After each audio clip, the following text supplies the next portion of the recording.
Hello everyone, today we will discuss the chapter Human Reproduction.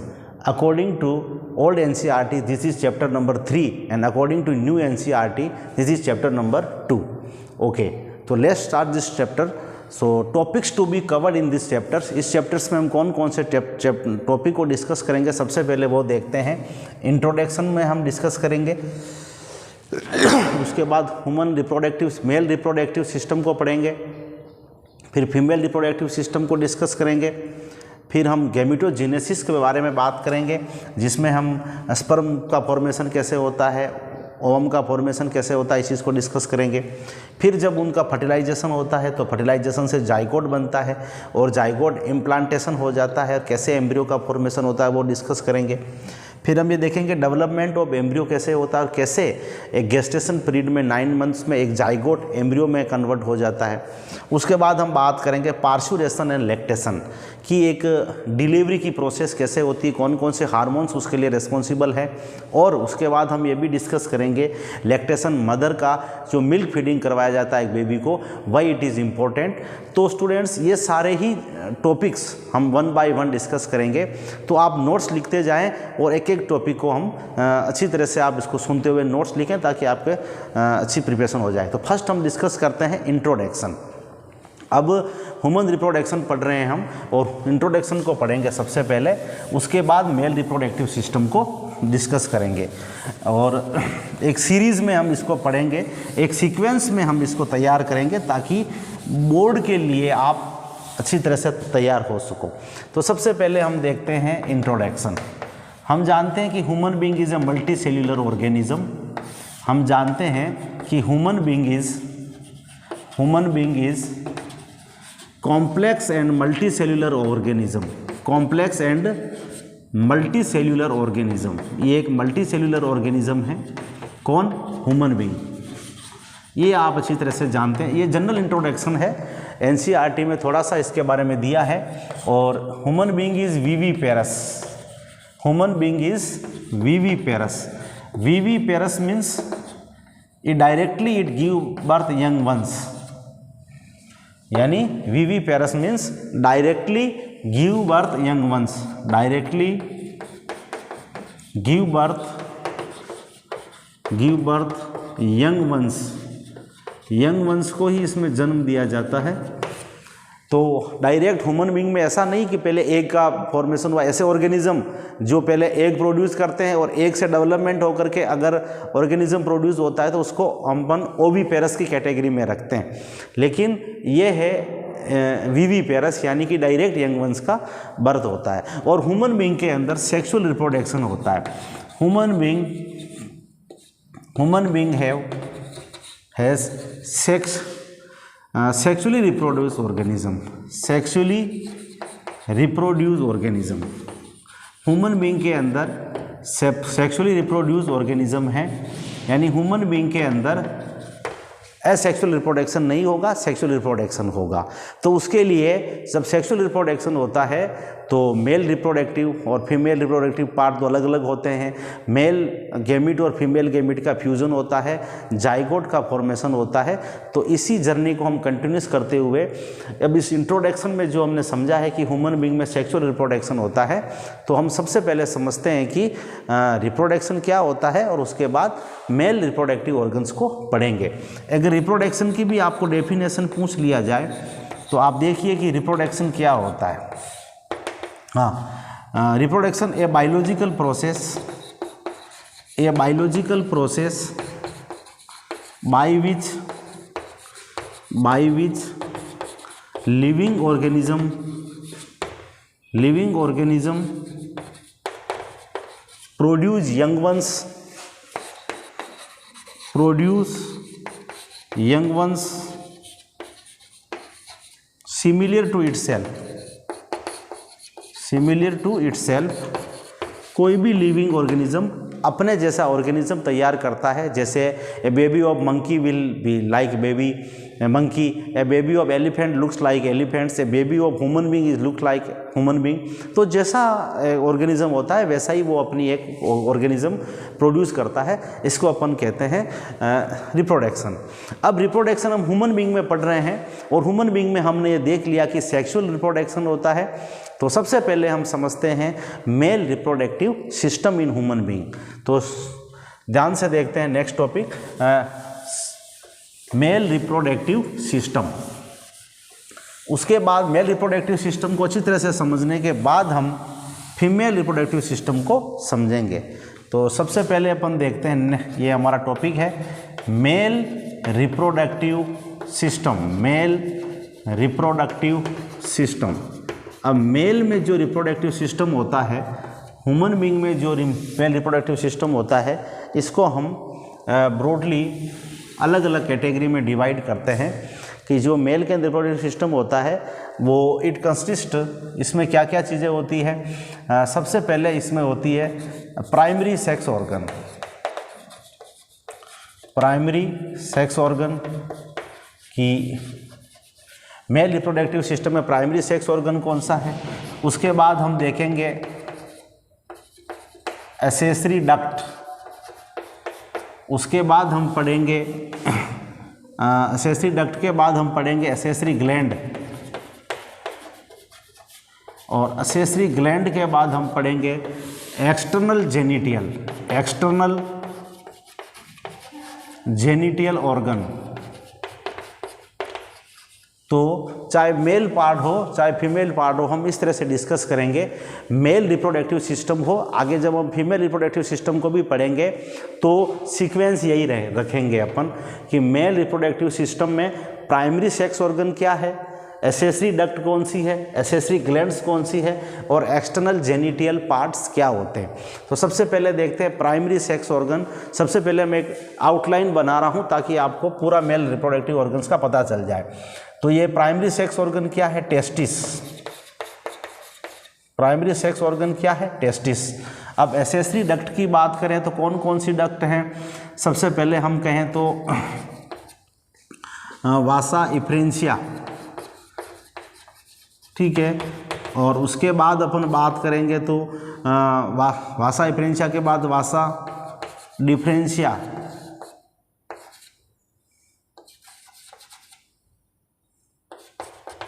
वासा इफ्रेंशिया, और उसके बाद अपन बात करेंगे तो वासा डिफ्रेंशिया, और उसके बाद हम बात करें और भी जैसे एपिडिडाइमिस, एपिडिडाइमिस, और उसके बाद यूरेथ्रा, और उस यूरेथ्रा, इस तरह से ये सारे रीटा टेस्टिस, यहाँ अपन और देखेंगे रीटा टेस्टिस, ये सारे मिलके एसेसरी डक्ट हैं। अब एसेसरी ग्लैंड्स कौन कौन सी हैं, तो मोस्टली ग्लैंड्स इसमें 3 होती है। जैसे एक होती है आप देख लीजिए प्रोस्टेट ग्लैंड, प्रोस्टेट ग्लैंड। दूसरी होती है इसमें आपके सेमिनल वेसिकल्स, और उसके बाद होती है काउपर्स ग्लैंड या बल्बूथरी ग्लैंड, बल्बूथरल ग्लैंड, जिसका दूसरा नाम है काउपर्स ग्लैंड। इसको दूसरा काउपर्स ग्लैंड भी बोलते हैं, काउपर्स ग्लैंड। और एक्सटर्नल जेनिटल्स में हम पढ़ेंगे पेनिस। तो ये सारा आउटलाइन है हमारा। एक प्राइमरी सेक्स ऑर्गन में क्या है, ओनली टेस्टिस, और उसके पास एसेसरी डक्ट पढ़ेंगे अपन, और उसके बाद एसेसरी ग्लैंड्स हैं हमारे पास, और उसके बाद है एक्सटर्नल जेनिटल्स ऑर्गन्स। ये सारी चीज़ें हमें डिटेल में पढ़नी है, जो हमारी एनसीईआरटी के सिलेबस में है। हम उसको लाइन टू लाइन एक्सप्लेन करेंगे, और आप साथ में नोट्स लिखें, नोट्स के फॉर्म में इजी एक्सप्लेनेशन हो जाता है। तो हम सबसे पहले देखते हैं प्राइमरी सेक्स ऑर्गन टेस्टिस। अब टेस्टिस क्या होता है और टेस्टिस कहाँ प्रेजेंट होते हैं, हम इसको सबसे पहले समझते हैं। हाँ, तो प्राइमरी सेक्स ऑर्गन टेस्टिस हम स्टार्ट करते हैं।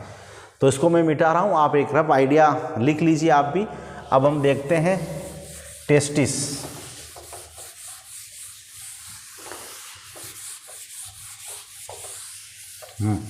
तो अब हम समझते हैं कि टेस्टिस क्या है।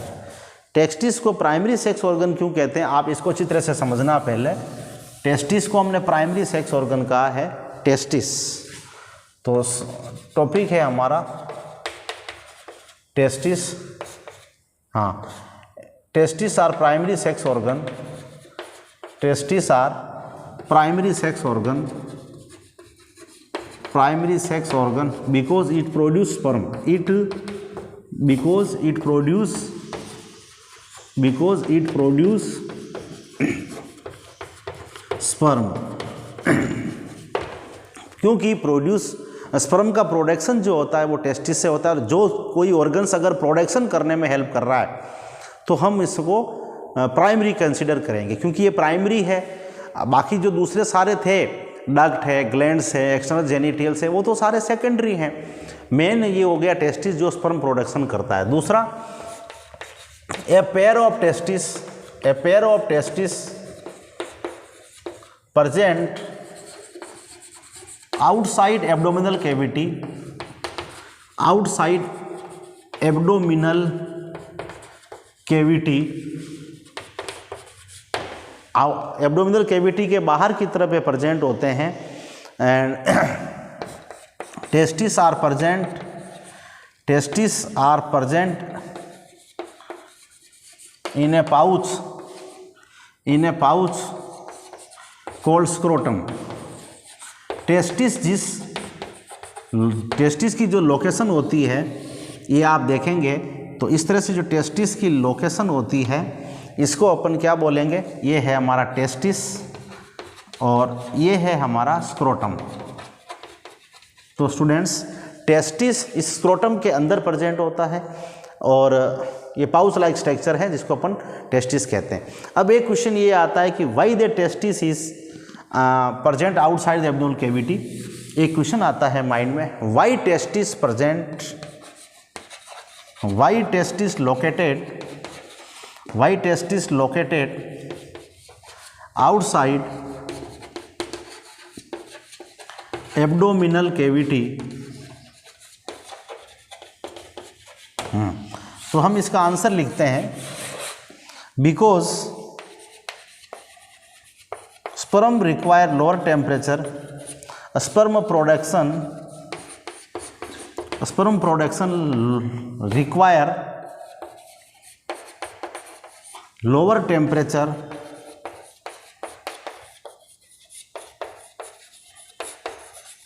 then normal body temperature, then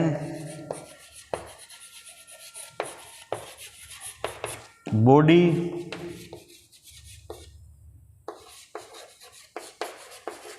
temperature।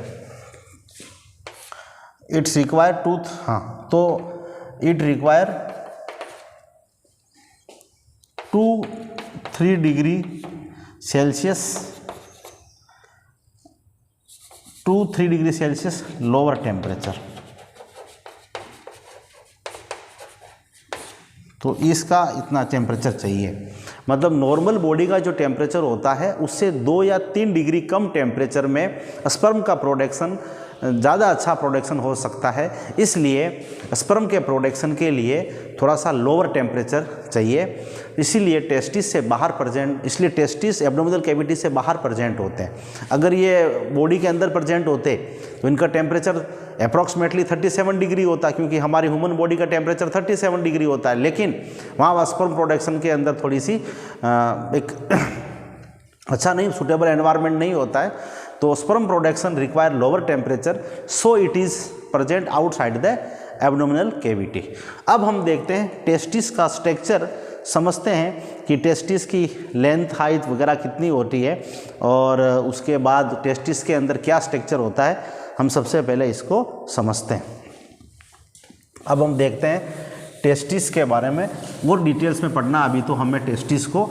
तो टेस्टिस जो होता है, अगर इसका हम ट्रांसफर सेक्शन भी देखेंगे टेस्टिस का, तो टेस्टिस जो होता है इसकी ए पेयर ऑफ टेस्टिस प्रेजेंट होते हैं। इसकी अगर अपन लेंथ की बात करें, टेस्टिस की लेंथ की बात करें, विड्थ की बात करें, तो टेस्टिस की जो लेंथ होती है वो होती है normally about 4 to 5 centimetre, 4 centimetre से 5 सेंटीमीटर इसकी लेंथ होती है। और विड्थ की बात करें तो 2 से 3 सेंटीमीटर इसकी विड्थ होती है, 2 सेंटीमीटर से 3 सेंटीमीटर इसकी विड्थ होती है। ये एक टेस्टिस का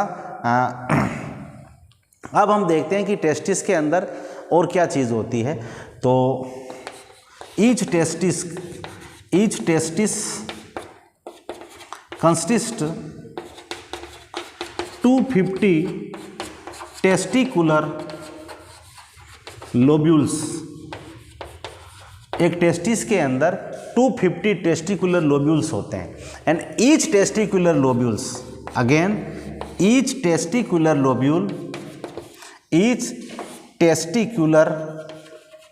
lobules contain 2-3 seminiferous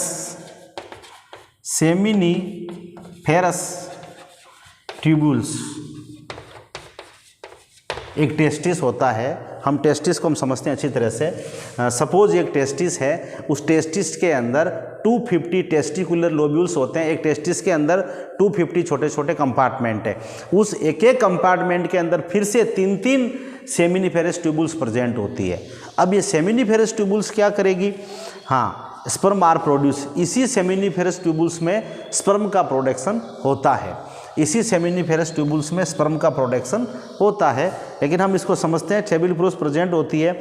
each tubuliferous line on each seminiferous tubules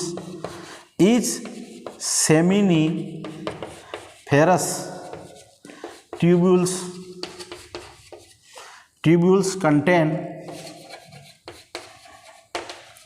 2 types of cell. First outside, तो ये जो सेमिनिफेरस ट्यूब्यूल्स होती है इसमें फिर से 2 टाइप्स की सेल्स होती है। इसमें 2 टाइप्स की सेल्स होती है। इसके अंदर जो इनसाइड और ऑन सरफेस, देखो इसके सरफेस पे क्या होती है, इनसाइड सेमिनिफेरस ट्यूब्यूल्स के अंदर की तरफ और उसके सरफेस के ऊपर अलग अलग टाइप के सेल्स होती है। सरफेस के अंदर जर्म सेल्स प्रेजेंट होती है। क्या होती है? जर्म सेल्स प्रेजेंट होती है, जर्म सेल्स। और इसके अंदर की तरफ जो प्रेजेंट होती है उसका नाम है Sertoli cells. Inside of 2 types of cells called male germ cells and Sertoli cells. अंदर की तरफ क्या होती है? सर्टोली सेल्स होती है। अब हम समझते हैं कि ये सर्टोली सेल्स क्या करती है, ये सर्टोली सेल्स क्या करती है और जर्म सेल्स क्या करती है, देखते हैं। सर्टोली सेल्स प्रोवाइड न्यूट्रिशन, बड़े ध्यान से देखना। Sertoli cells provide nutrition to sperm. Sertoli cells का काम है न्यूट्रिशन प्रोवाइड करना। और जो जर्म सेल्स है, germ cells undergo mitotic division and produce, undergo mitotic division. तो इसके अंदर क्या होता है, माइटोटिक डिवीजन या मियोटिक डिवीजन होगा। Undergo meiotic division and produce sperm. तो स्पर्म का देखो, सेमिनिफेरस ट्यूब्यूल्स में 2 टाइप्स की सेल्स है। इसके ऊपर जो होती है सरफेस पे वो जर्म सेल्स होती है जहाँ से ये प्रोडक्शन करेगी, और अंदर की तरफ सर्टोली सेल्स होती है जो कि न्यूट्रिशन प्रोवाइड करेगी। अब हम कह रहे हैं कि जो अब जो स्पेस प्रेजेंट होता है, एक चीज़ और लिखिए आप, the space between 2 seminiferous tubules, space present between, हम समझते हैं कि space present between present between two seminiferous tubules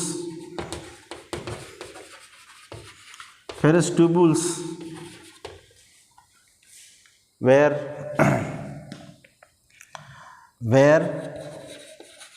Leydig cells present। तो जो Leydig सेल्स होती है ये दो सेमिनिफेरस ट्यूबुल्स के बीच में प्रेजेंट होती है।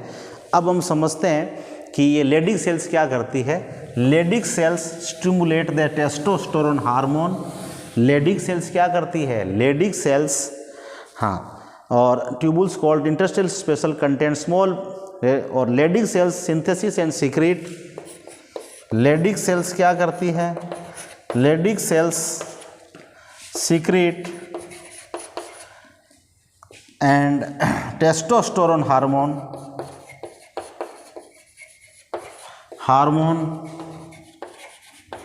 विच हेल्प इन स्पर्म प्रोडक्शन। तो आप देख लीजिए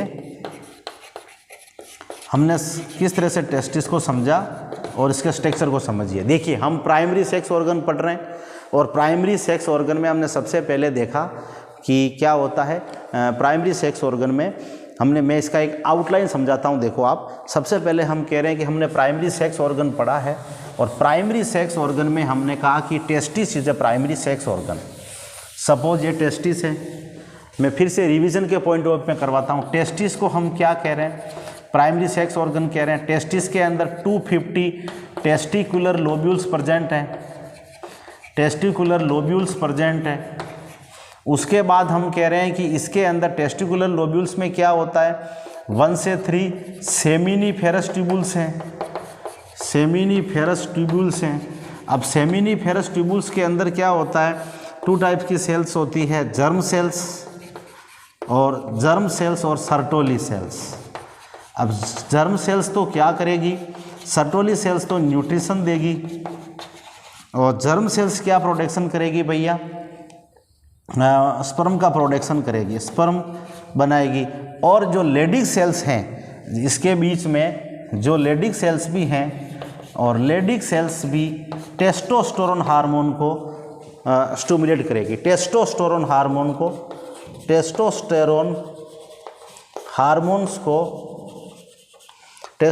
हार्मोन को डेवलप करेगी। तो ये आप समझ लीजिए कि एक टेस्टिस हैं। सपोज मैं यह डायग्राम बनाता हूँ, ये एक टेस्टिस का ट्रांसफर सेक्शन हमने कट किया, इसके अंदर ये स्मॉल टेस्टिकुलर लोब्यूल्स हैं। ये क्या है, टेस्टिकुलर लोब्यूल्स हैं। इस टेस्टिकुलर लोब्यूल्स के अंदर हम ये कह रहे हैं ये रीटा टेस्टिस है जो एक जंक्शन है। अब ये है टेस्टिकुलर लोब्यूल्स, इसके अंदर स्मॉल क्या है, सेमिनिफेरस ट्यूबुल्स हैं। इस सेमिनिफेरस ट्यूबुल्स के बीच में Leydig सेल्स है और इसके ऊपर जर्म सेल्स है और जर्म सेल्स प्रोडक्शन करती है क्या, स्पर्म। तो हम ये कह रहे थे कि कैसे, मतलब आप स्ट्रक्चर को समझिए। ये टेस्टिस का TS ऑफ टेस्टिस है और ये रीटा टेस्टिस है, ये रीटा टेस्टिस है और ये लोब्यूल्स हैं और ये सेमिनिफेरस ट्यूबुल्स हैं। और इसके अंदर कैसे सेमिनिफेरस ट्यूबुल्स के ऊपर जर्म सेल्स होता है, तो ये आउटलाइन से आपको पता चल गया। तो हम मेल रिप्रोडक्टिव सिस्टम में अभी तक तो हमने पढ़ा है, टेस्टिस को पढ़ लिया है और टेस्टिस के बारे में हमने प्राइमरी सेक्स ऑर्गन जो टेस्टिस है उसको हमने पढ़ा है। अब हम बात करते हैं कि मेल के अंदर एसेसरी डक्ट कौन कौन सी है और वो एसेसरी डक्ट क्या क्या फंक्शन करती है। तो देखते हैं एसेसरी डक्ट के अंदर हम रीटा टेस्टिस, वास सिफ्रेंशिया, इन सबको 1 बाय 1 समझते हैं। हाँ, तो देखते हैं रीटा टेस्टिस सबसे पहले 1 बाय 1 हम समझते हैं। अब हम देखेंगे एसेसरी डक्ट। अब एसेसरी डक्ट में हम ये कह रहे हैं, अब हमारा सेकंड पॉइंट है एसेसरी डक्ट। एसेसरी डक्ट में सबसे पहले हम समझते हैं रीटा टेस्टिस। हम रीटा टेस्टिस के बारे में ये कह रहे हैं, it is A junction of, ये वो जंक्शन है जहाँ पर सेमिनिफेरस ट्यूबुल्स कनेक्ट होती है। टेस्टिस हाँ, it is A junction, it is A junction where all seminiferous tubules join, सारी सेमिनिफेरस ट्यूबुल्स जहाँ ज्वाइन होती है इसको अपन क्या बोलते हैं, रिटा टेस्टिस। अब हम देखते हैं वास इफ्रेंशिया। वास इफ्रेंशिया टेस्टिस के अंदर की तरफ होती है। तो वास इफ्रेंशिया क्या करती है, कहीं वासा लिखा हुआ है, कहीं वास इफ्रेंशिया लिखा हुआ है। एनसीईआरटी में जो वासा लिखा हुआ तो हम वासा लिख देते हैं। वासा इफ्रेंशिया क्या करती है कि the vasa efferentia leave the testis and open into epididymis. हाँ, vasa efferentia it connect testis to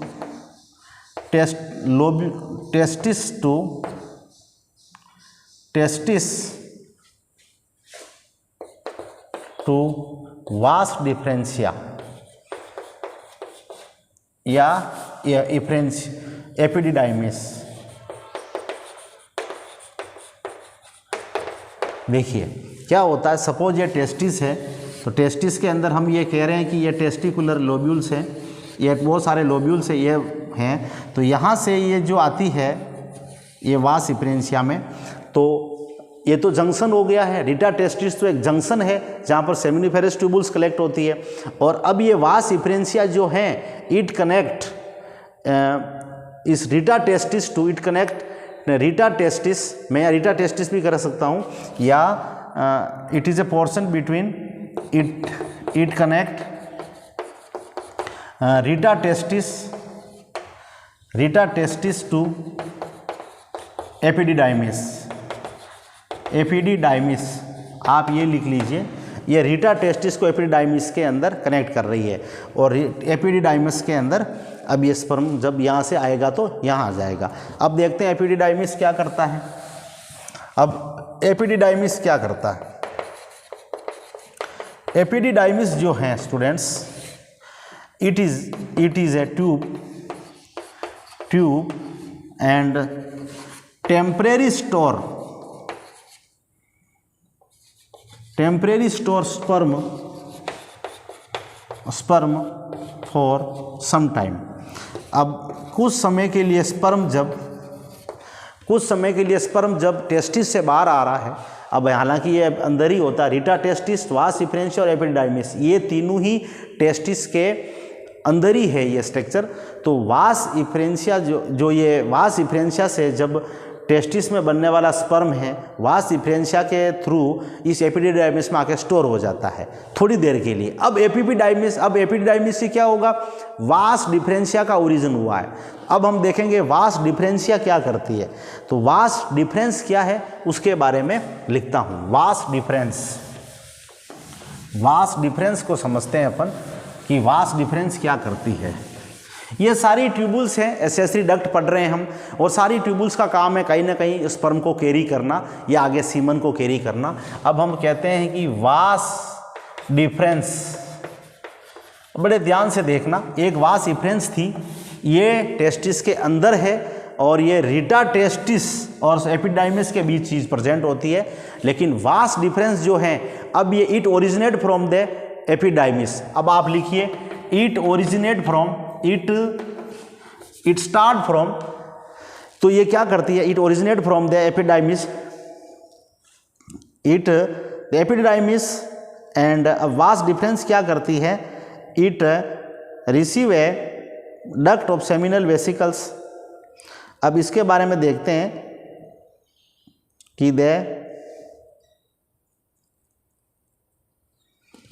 it originate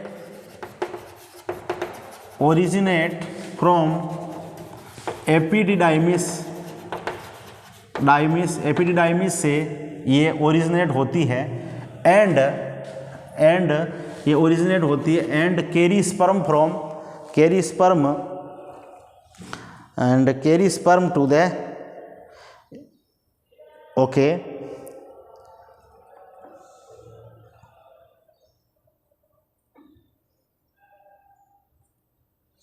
अब आगे क्या होता है, वास डिफरेंस जो होती है, it original from epididymis and carry transport sperm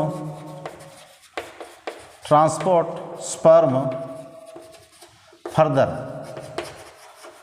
urethra and it also receive some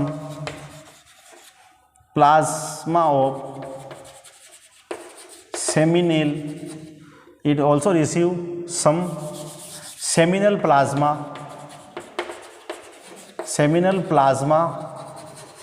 from glands, accessory glands. ये एसेसरी ग्लैंड से एंड इस तरह से ये सीमन को आगे कैरी करती है। अब उसके बाद करते हैं sperm into the this duct store and transport the testis of outside through the urethra. The urethra originate from the urinary bladder and extend through the penis. अब हम पढ़ते हैं यूरेथ्रा। अब हम देखते हैं यूरेथ्रा क्या होता है। देखो, अब यूरेथ्रा एक कॉमन पैसेज है मेल के अंदर, जहाँ से यूरिन सीक्रेट होता है। मेल के अंदर यूरेथ्रा से सीमन भी सीक्रेट होता है और वहाँ से यूरिन जो हमारा यूरिन है वो भी वहीं से सीक्रेट होता है। एक ही कॉमन पैसेज है। फीमेल के अंदर अलग अलग होगा, यूरिन सिक्रेशन का अलग पोर्शन है और ओवम सिक्रेशन का अलग पोर्शन है, लेकिन मेल के अंदर कॉमन होता है। तो हम इसको कहते हैं, क्या कह सकते हैं, यूरेथ्रा। तो यूरेथ्रा क्या है, it is common passage for semen and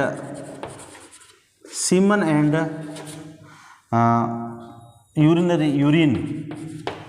अब हम सीमन के बारे में बात करेंगे कि जब स्पर्म के अंदर सेमिनल प्लाज्मा ऐड हो जाता है, सेमिनल ग्लैंड्स वाला। हम ये कह रहे थे कि टेस्टिस के अंदर तो स्पर्म का प्रोडक्शन हुआ, लेकिन स्पर्म के साथ जब सेमिनल प्लाज्मा मिक्स हो जाता है तो उसको सीमन कहते हैं।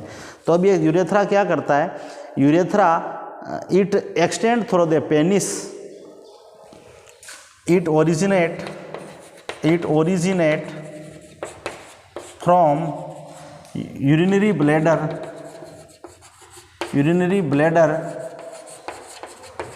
and extend through the penis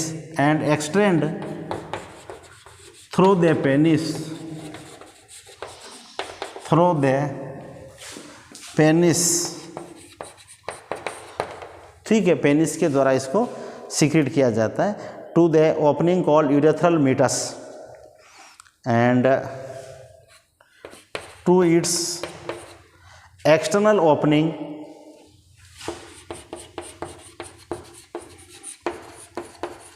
बाहर, जहाँ पर पेनिस के बाहर जहाँ पर एक्सटर्नल ओपनिंग होता है उसको यूरेथ्रल मीटस बोलते हैं। Opening called urethral meatus. ये हो गया, हमारी सारी डक्ट को हमने पढ़ लिया। डक्ट में किसी न किसी ट्रांसपोर्ट होता रहता है स्पर्म का और आगे सीमन का। अब हम देखते हैं कि ये ग्लैंड्स क्या करती है। अब हम देखते हैं कि ये ग्लैंड्स क्या करती है। 3 तरह की हमने ग्लैंड्स लिखी थी, मोस्टली 3 तरह की हमने ग्लैंड्स के बारे में पढ़ा है। तो मोस्टली हम देखते हैं कि ये तीनों ग्लैंड्स क्या करती है और फिर हम एक्सटर्नल जेनिटल पेनिस के बारे में पढ़ेंगे। अब हमारा नेक्स्ट टॉपिक है एसेसरी ग्लैंड्स। अब एसेसरी ग्लैंड्स में सबसे पहले है prostate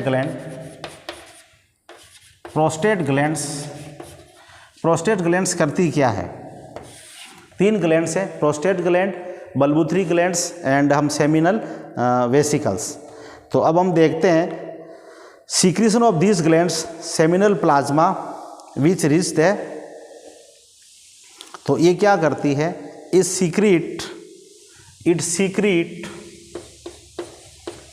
secret seminal plasma, it secrete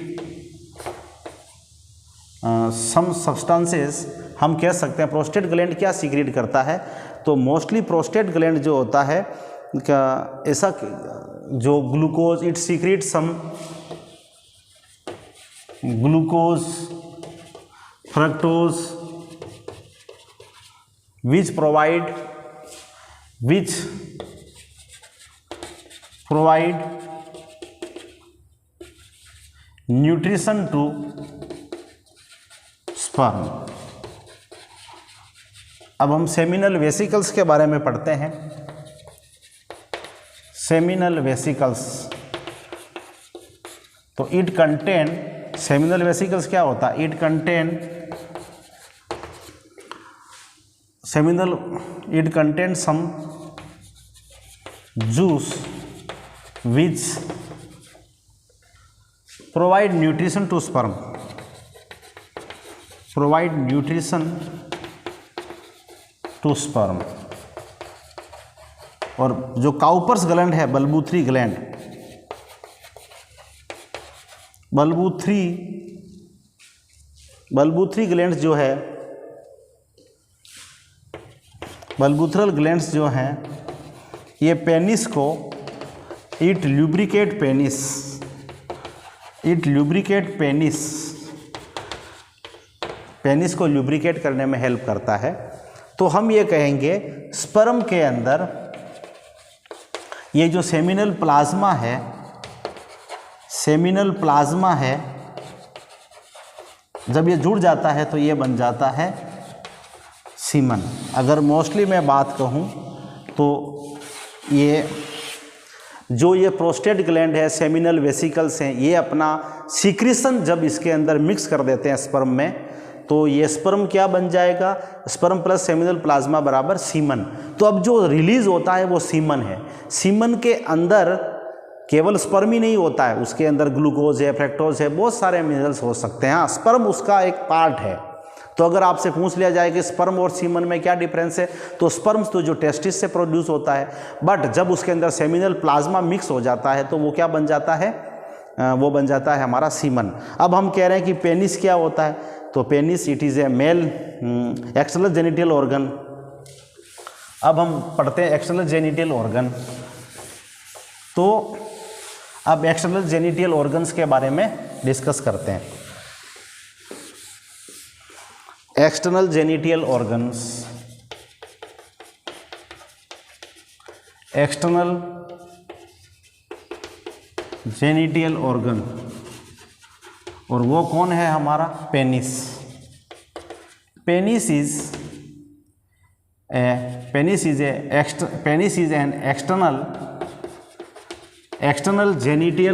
external mail genital organ, mail genital organ. तो ये जो पेनिस है इसका रोल क्या है, एक एक्सटर्नल जेनिटल ऑर्गन है। It is made up of special tissue, it is made up of special tissue, it is made up of special tissue. ये एक स्पेशल टिश्यू से मिलकर बना है, मस्कुलर टिश्यू से बना है। That help in erection, tissue that help in erection. ये स्पेशल टिश्यू से मिलकर बना है जो कि इरेक्शन में हेल्प कर रहा है। Erection of the penis, erection of the penis to facilitate